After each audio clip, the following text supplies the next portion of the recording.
Who is up for a great whodunit? Major Mike Webb has actually been involved in conducting investigations since college, serving on the honor committee at the prestigious Washington and Lee University. As an Army legal specialist with the 2nd Ranger Battalion in Fort Lewis, he aided in prosecuting complex drug ring cases post-wide, one of the largest in history, and prepared line-of-duty accident investigation reports for national security-sensitive operations. He was trained as an all-source tactical and military intelligence analyst at the U.S. Army Intelligence Center at Fort Huachuca, Arizona, and was assigned as initially the aide-de-camp for Echelon Above Corps Strategic Counterintelligence for the entire United States Army stationed within the continental United States, where he played a key role in operations in support of apprehending Terry Nichols and Timothy McVeigh after the bombing of the federal building in Oklahoma City, as well as 1 year later the Atlanta Olympics, as well as the prosecution of the last 3 major espionage cases involving Aldrich Ames, the Walker spy ring, and Robert Hanssen. So you might call him a subject matter expert. In fact, the Major Mike Webb was not only aware of the Defense Intelligence Agency that ABC News reported in April, which had been alleged to inform the president about an outbreak in Wuhan, he actually played a key role in its creation. So when he became aware of an emerging public health emergency of international concern, he not only did not have to come up a steep learning curve on virology and epidemiology, but he also knew the clues to look for in a pandemic crisis, which in recent weeks has triggered more concerns that a novel coronavirus, alleged to be a zoonotic evolution from bats that emerged in an animal market, was not just a natural freak occurrence. The recent funeral for George Floyd broadcasted scenes from within a church sanctuary that had been forbidden violations of social distancing for weeks, and even found one Louisiana pastor in prison for his refusal to cancel his Easter service. Did the pandemic crisis just disappear? Like the protesters and rioters, is it just mere coincidence that they knew the exact moment that the all clear was sounded, that an invisible enemy had become no longer a threat? Did it only take one of 135 deaths per month during an arrest to say the words, "I can't breathe," to make a lethal pathogen that has killed over 1,300 Virginians alone, over 700 of them elderly residing in nursing homes, disappear? While it is true that government scientists have known since at least 2014, when the Institut Pasteur in France studied the MERS virus, one of now 3 known to be potentially lethal human coronaviruses from a total of 7,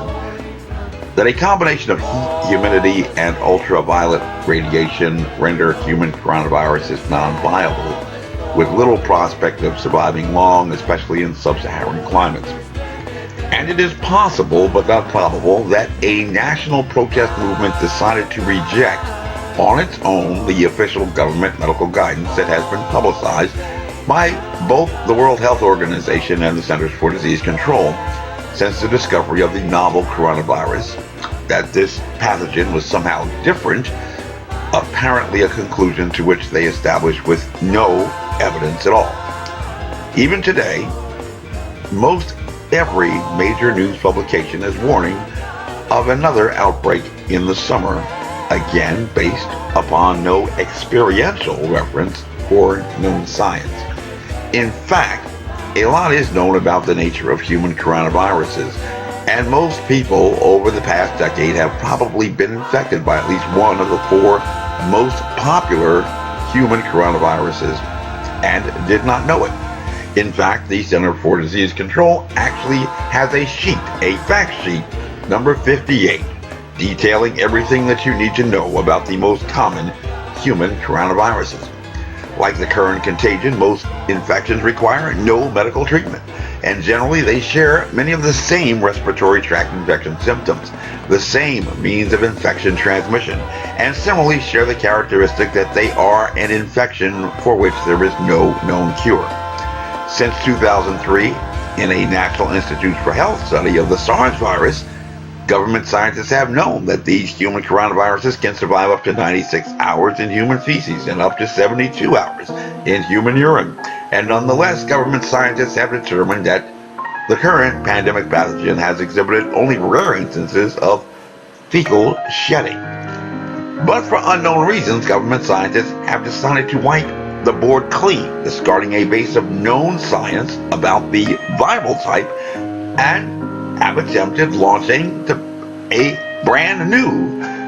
evolving science, discarding a base of known science about the viral type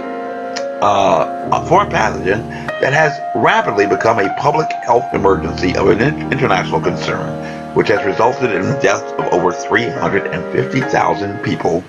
worldwide. One of the golden rules of the investigative process is that the past is the best predictor of the future, a paradigm from which government scientists, currently including the Centers for Disease Control, have departed, even on the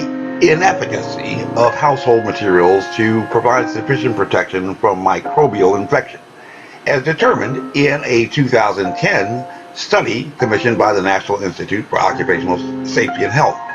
Just as Virginia Governor Ralph Northam, the nation's only physician serving as a state governor, has advanced the baseless proposition that a bandana, the signature uniform for the domestic terror group Antifa, will prevent infection, rejecting the conclusion of both the New York Times and the common sense determination that a bandana would not provide protection from tear gas,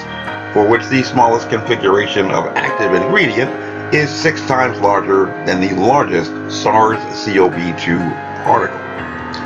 But using the investigative methodology, it is known that even in Wuhan, over 80% of those who were infected required absolutely no medical treatment at all, according to the World Health Organization Joint Mission Report published on February 24th. This finding confirms the conclusion that SARS-CoV-2 is not a casual contact contagion for purposes of development of disease, but requires accumulation of a sufficient critical mass of contagion for an infected person to escalate to a hospitalization, about the equivalent risk for a hobbyist skydiver being injured in a parachute jump. More concerning, however, is the fact that that report determined that the Chinese government only implemented the draconian lockdown for which Dr. Anthony Fauci pressed the president to adopt only in the Hubei province, where there was a definite evidence of an outbreak out of control. And more alarmingly, just as the pathogen somehow predominantly targeted American tourists aboard the cruise ship Princess Diamond, according to the Centers for Disease Control study dated March 27th, in an 8-city metropolis, the pathogen in Wuhan appeared to target primarily farmers in the outlying areas, the political opposition in an economy transitioning from a traditional industry to technology paradigm. What is known is that the biological agent, which requires a human host, managed not only to escape the lockdowns in Wuhan, but also was able to engage in an invasive pattern during an international departure, avoiding the top 15 popular destinations from Wuhan airport, and somehow deploying in critical mass to South Korea, conveniently, the avowed enemy of the Chinese Communist government, as well as to Iran, South Korea's trade partner since 2016. What is known is that the biological agent replicated this deviant migration pattern upon arrival to the United States, avoiding LAX in preference for SeaTac when traveling across the Pacific, and avoiding JFK in preference for Logan, during its transatlantic migration. And it has, since arrival in the United States, continued to defy normal migration patterns, as in the example of the devastation in St. John Parish, Louisiana, a community that is 50 miles southeast of Baton Rouge. However, since January, when SARS-CoV-2 touched ground in Washington state, it has been known that the elderly in nursing care facilities were a vulnerable population for whom infection could be lethal. Nonetheless,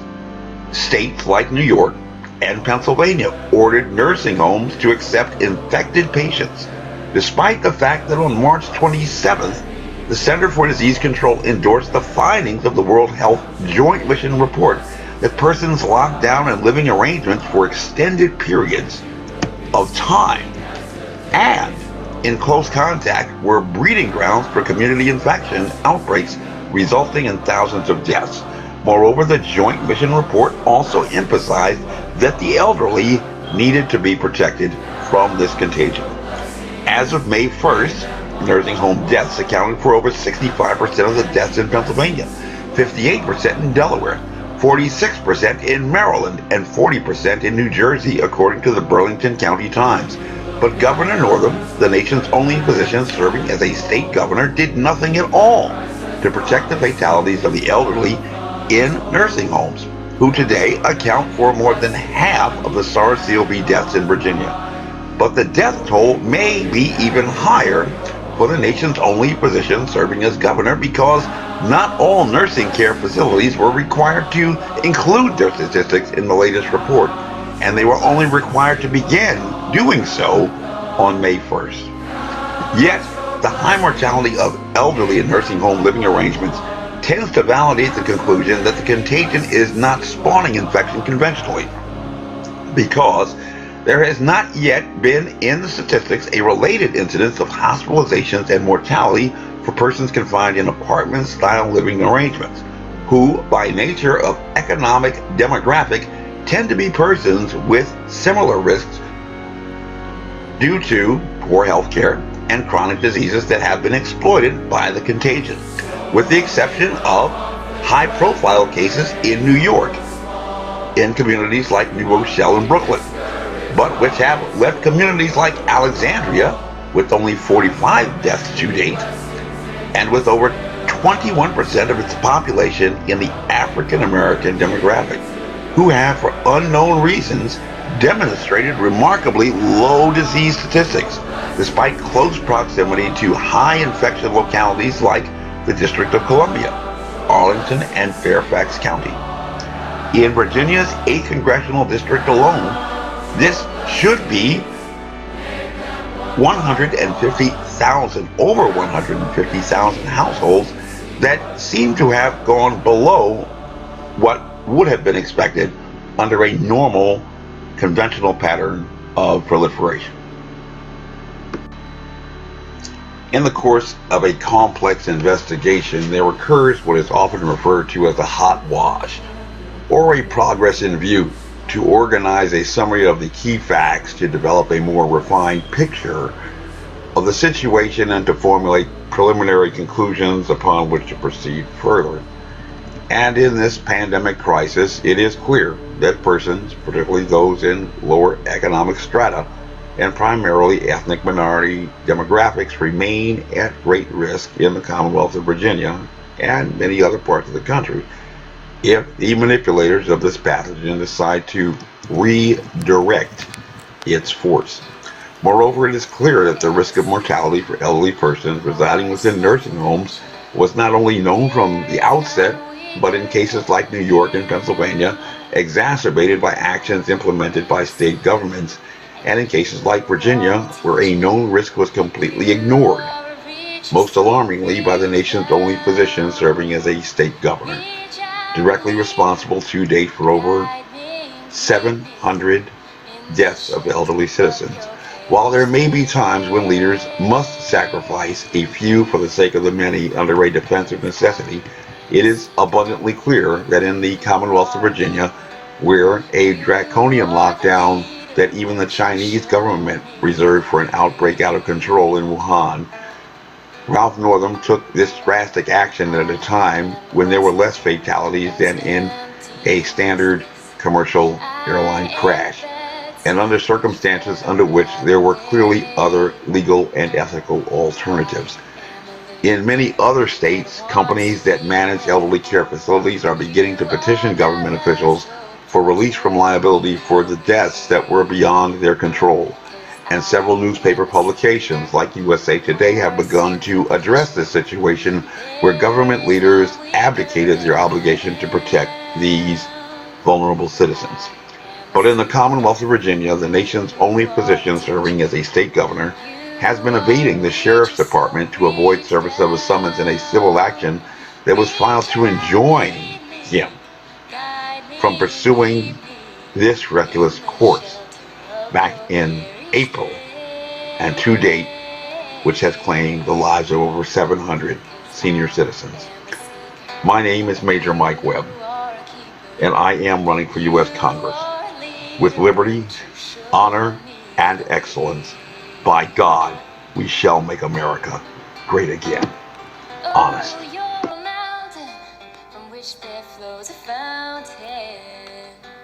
So let its water wash my sins away. 'Cause I am a seeker and you are a keeper. You are a teacher, won't you teach me the way? Reach out and lead me, guide me and keep me in the shelter of your care each day. 'Cause I am a seeker and you are a keeper. You are a leader, won't you show me the way? This advertisement was authorized by Mike Webb.